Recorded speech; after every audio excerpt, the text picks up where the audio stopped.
धर्मशाला में आयोजित बीजेपी की कार्यसमिति की बैठक में भाजपा की लड़ाई सामने आई है, जिस पर सुजानपुर के विधायक राजेंद्र राणा ने तंज कसते हुए कहा कि भाजपा सत्ता वापसी के लिए कार्यसमिति की बैठक कर रही है, लेकिन प्रदेश के विकास के लिए बैठक में कोई रणनीति नहीं बनाई गई।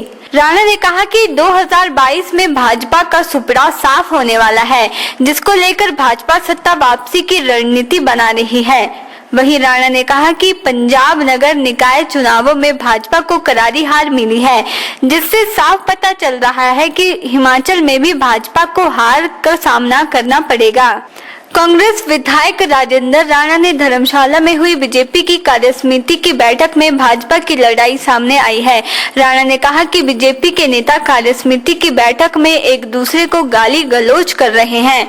विधायक राजेंद्र राणा ने कहा कि बीजेपी की कार्यसमिति की बैठक में 2022 के चुनावों में सत्ता वापसी के लिए रणनीति बनाई गई है, लेकिन हिमाचल के विकास के लिए और रुके हुए कार्यों को पूरा करने के लिए कार्यसमिति में कोई चर्चा नहीं की गई है।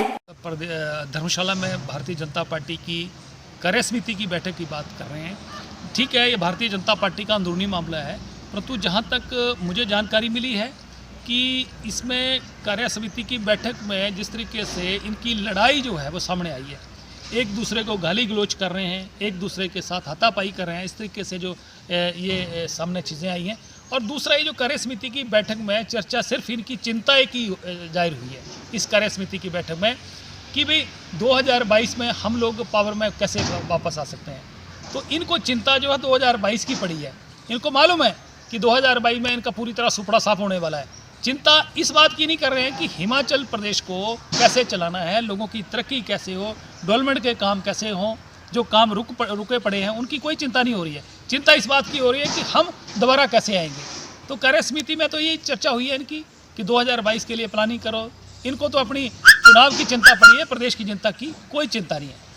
राजेंद्र राणा ने कहा कि पंजाब नगर निकायों के चुनावों में देश की जनता को सीधा और स्पष्ट संदेश दिया है कि 109 नगर निकाय और 7 नगर निगमों के आए नतीजे बताते हैं कि पंजाब में बीजेपी का जनता ने सुपड़ा साफ कर दिया है।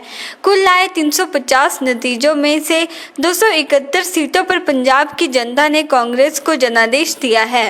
राणा ने कहा कि पंजाब नगर निकायों की जीत से साफ हो गया है कि तानाशाह सरकारों की देश में कोई जरूरत नहीं है।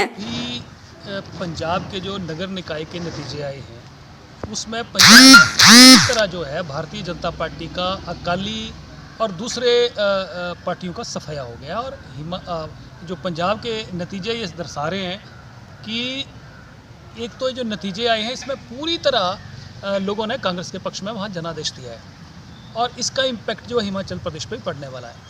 मैं साफ तौर पर ये कहना चाहता हूँ कि केंद्र में जो तानाशाह सरकार चल रही है और जिस तरीके से सरकार को चलाने वाले जो ये हुक्मरान हैं, ये जिस तरीके से तानाशाही का एक इन्होंने रवैया अपना के रखा है, किसानों के साथ ज्यादतियाँ कर रहे हैं, आम आदमी के साथ ज्यादतियाँ कर रहे हैं।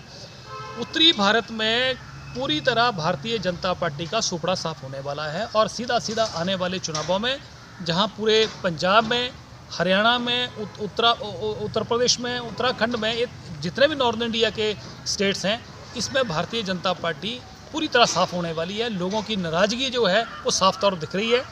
ये जो सरकार केंद्र में है और प्रदेश में है पूरी तरह निकम्मी सरकार साबित हुई है।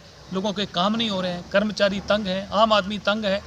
और सबसे बड़ी बात यह है कि जिस महंगाई की ये बात करते थे, सड़कों को जाम कर देते थे, धरने प्रदर्शन करते थे, 60 रुपये पेट्रोल होता था, आज पेट्रोल जो है 100 रुपये पहुँच गया। और इतने हैवी टैक्स जो है पेट्रोल और डीजल के ऊपर लगा दिए, जिससे सभी जो खाद्य पदार्थ हैं और दूसरे चीज़ों के दाम हैं वो बढ़े हैं, जिससे आम आदमी का जीना मुश्किल हो गया है। नौकरियां लोगों को नहीं मिल रही हैं और इस सारे के सारा मामला जो है आज देखिए पूरे प्रदेश में सबसे बड़ी समस्या जो आज के दौर में नज़र आ रही है कि इनके पास बसों को चलाने के लिए डीजल तक के पैसे नहीं हैं। और आज स्कूल खोल दिए, कॉलेज खोल दिए। आज कॉलेज और स्कूल में जाने के लिए सरकारी बसें नहीं चल रही हैं। आम आदमी जो गरीब आदमी है उसको कहीं हॉस्पिटल जाना है, कोई बाज़ार जाना, उसके लिए बसें नहीं मिल रही हैं, बसें नहीं चल रही हैं इनसे। तो इस सरकार का पूरी तरह दिवालिया निकल गया है और ये सरकार पूरी तरह कंगाल हो गई है। डबल इंजन की बात करने वाली ये सरकार आज पूरी तरह फेल हो चुकी है। ओरिएंटल टाइम्स के लिए हमीरपुर से जसवीर की रिपोर्ट।